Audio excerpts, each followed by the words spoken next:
RCN presenta la entrevista de la noche.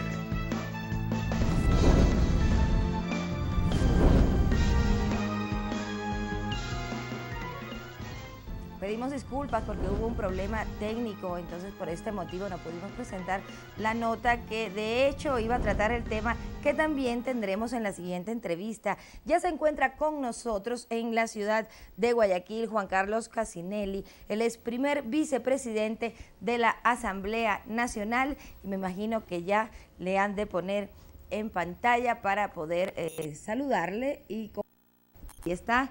Muy buenas noches, asambleísta. Gracias por acompañarnos y por estar aquí para contestar algunas preguntas. ¿Qué le parece?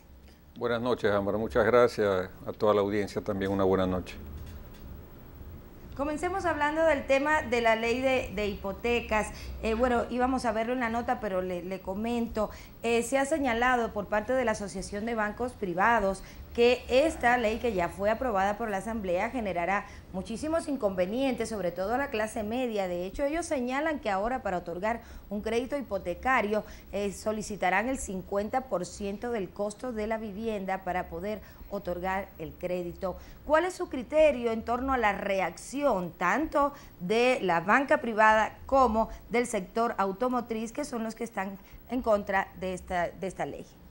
Sí, yo creo que es muy oportuna la pregunta. Uno de los aspectos que más se trató dentro de la comisión, que más defendimos, que más yo mismo lo expuse dentro de la sociabilización, era la necesidad precisamente de incorporar inclusive a la clase media para que sea beneficiaria de esta ley, que solamente está esperando el pronunciamiento del presidente de la República, para que sea beneficiaria con el alcance de protección de esta ley, para que la relación entre la banca y o los proveedores de bienes y los usuarios sea lo más equitativa posible. En mi criterio es todo lo contrario. La ley sirve para precautelar esos intereses. Yo no creo que un producto financiero como el tema del crédito hipotecario o el crédito automotriz se vea afectado o que afecte en un momento dado. Es posible que algunas condiciones varíen, pero definitivamente lo que se busca precautelar a través de la ley se va a lograr.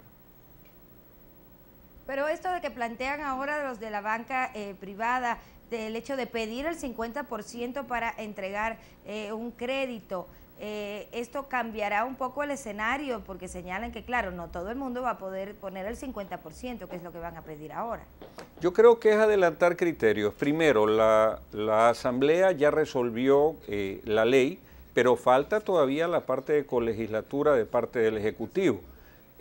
Siempre es importante esperar aquello porque puede existir algún aporte adicional para mejorar, para mí, una ley que está muy bien sustentada. Ahora bien, hablar de que determinados sectores van a pedir el 50% adelanto o se van a bajar los plazos, yo creo que es anticipar criterios, es querer alarmar también con esos criterios a la ciudadanía, pero en el fondo, insisto, esto se trata de un producto financiero, se trata de un negocio. Lo que nosotros estamos haciendo desde el punto de vista legislativo es precautelar que en ese negocio no exista en algún momento dado un abuso contra un sector más débil que incluya a la clase media, pero que vaya a desaparecer la compra y venta de vehículos, que se vayan a restringir o cosas por el estilo. Yo lo dudo mucho. Yo creo que la creatividad para la implementación y la libre competencia por parte de bancos y de casas comercializadoras harán que el tema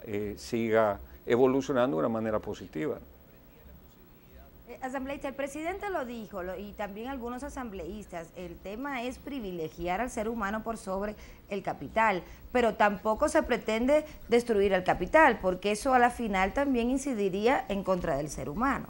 Estamos totalmente de acuerdo. Primero, esta ley no es en contra no es satanizar a la banca ni a las casas comercializadoras. Tampoco es una ley proteccionista a los extremos de buscar que las clases más desprotegidas puedan en un momento dado vulnerar acción de la justicia. No, lo que se tiene como antecedente es la experiencia de lo que sucede en otros países, que si tuvieran las leyes que nosotros estamos implementando, la situación fuera un poco más equitativa cuando se evidencian colapsos, como los que vemos, por ejemplo, en el tema financiero español o de otras regiones. Primero, precautelar. Y segundo, buscar una equidad que es necesaria también. Porque, por ejemplo, cuando se presta una casa para primera vivienda, no solamente que cuando no se puede pagar, las personas pierden la casa, que muchas veces se remata en el 50% del valor, porque así lo dice el Código de Procedimiento Civil, sino que además quedan endeudadas ellas a título personal y sus garantes, por obligaciones que muchas veces son iguales a la deuda original y además ya perdieron la vivienda. Lo mismo puede ocurrir con los vehículos.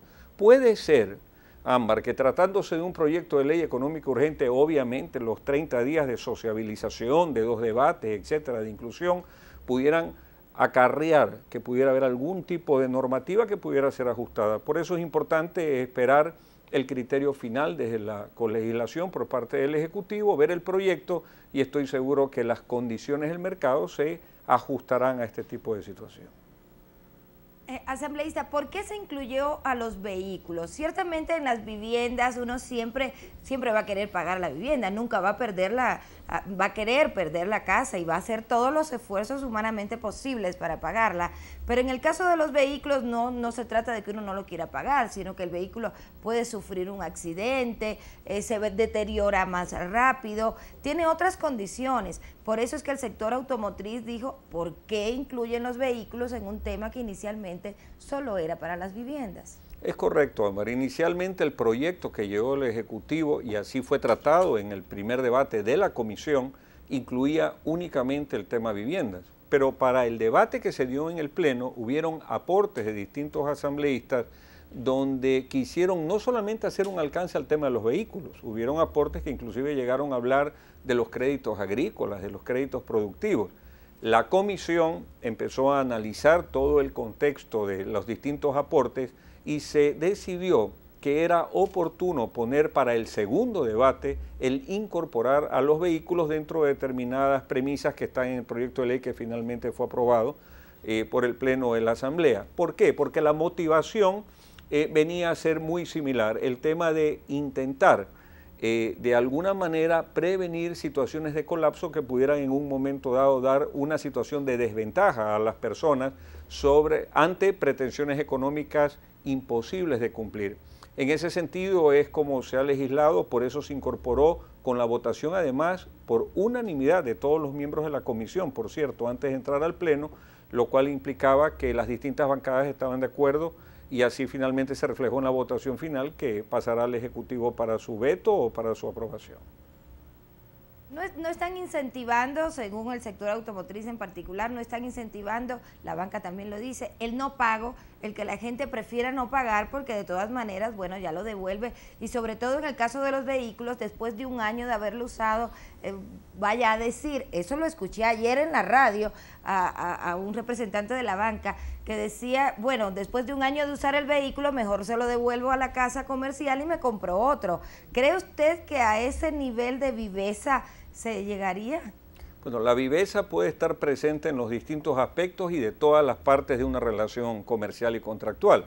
Sin embargo, no olvide, Ámbar, que cuando usted va a adquirir un vehículo, le piden pues un 20% o 30% de entrada. Y además le financian unas cuotas a 3, 4 y hasta 7 años, donde usted se da cuenta que al final del plazo, usted termina pagando no un carro, sino 2. Pero en la parte conceptual de su pregunta, pues para mí no es ningún negocio adquirir un vehículo dando un 30%, un 40% de entrada y al año dejar que me lo quiten para pagar la deuda todavía insoluta. Yo creo que en ese sentido el criterio de quienes expresan aquello obviamente pasa porque la ley, que es general, estas vivezas en un momento dado no las pueden parar, pero insisto, las condiciones del mercado, la condición de colocación de créditos va a determinar, obviamente, que quien da el financiamiento, en este caso para los vehículos, que es la materia que usted pregunta, que quienes dan el financiamiento busquen las seguridades necesarias, seguramente en cuanto al monto del anticipo, e insisto, y los plazos. Lo que no se ve bien, y que fue discutido en la comisión, es que hayan plazos para créditos de consumo sumamente amplios y favorables, pero para productivos sea totalmente restringido. Usted sabe que el consumo se va al gasto, como es el caso de los vehículos. Son cosas que de alguna manera tenemos que tomar conciencia y creo que esta ley ayuda mucho, no solamente al debate, sino que ayuda mucho a evidenciar un tema que realmente está sucediendo. En todo caso hay que esperar qué dice el presidente de la República porque también tiene su capacidad de veto, pero quiero aprovechar su presencia también para rapidito tocar otro tema. Ayer la Comisión de Fiscalización decidió archivar el juicio político en contra del ministro de Finanzas. Esto generó que la oposición señale que nuevamente la Comisión de Fiscalización le salva a un ministro de Estado, que la Comisión de Fiscalización frena cualquier proceso que se quiera iniciar de investigación y de fiscalización.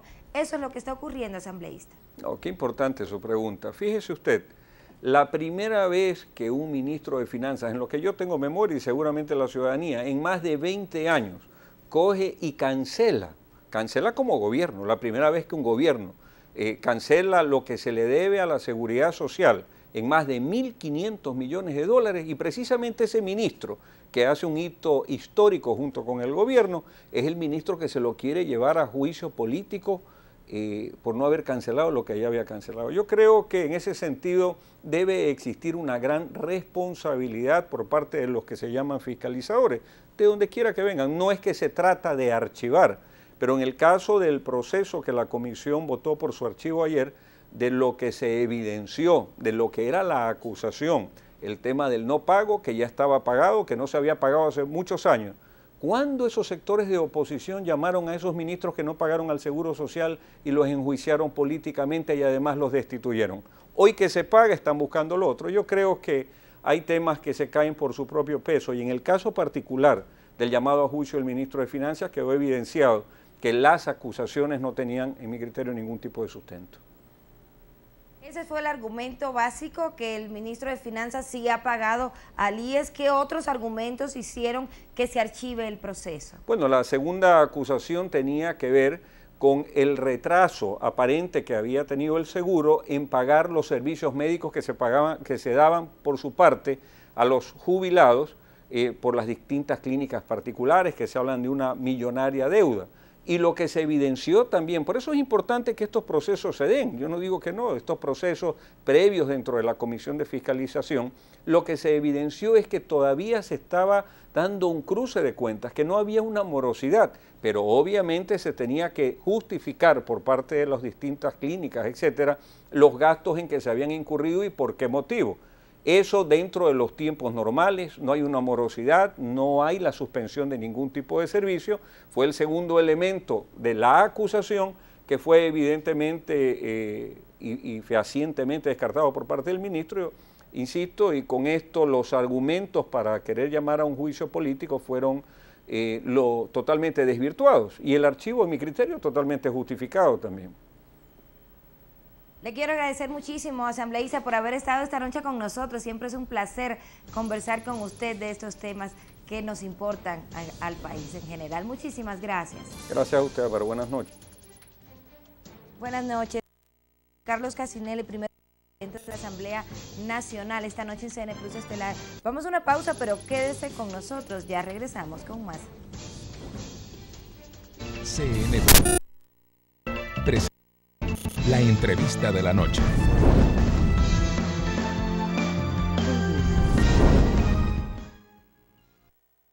Conozca la realidad de los sectores que se creían olvidados. Niños, personas con discapacidad, adultos mayores, madres solteras, jóvenes, todos con un final feliz. Historias de emprendedores que han salido adelante. Conózcalas en CN Plus cerca de usted, conmigo, todos los miércoles a las 8:30 por CN Plus. Y para el mundo entero por www.cnplus.com.es. Y dale un plus a tu vida. Empieza el día a primera hora. No podemos simplemente recetar y reaccionar. Tenemos que recetar, analizar, cuestionar y emitir nuestro propio criterio. Y estarás un paso delante del resto. Primera hora, bajo la conducción de Carlos Rabascal. De lunes a viernes a las 7:30 de la mañana.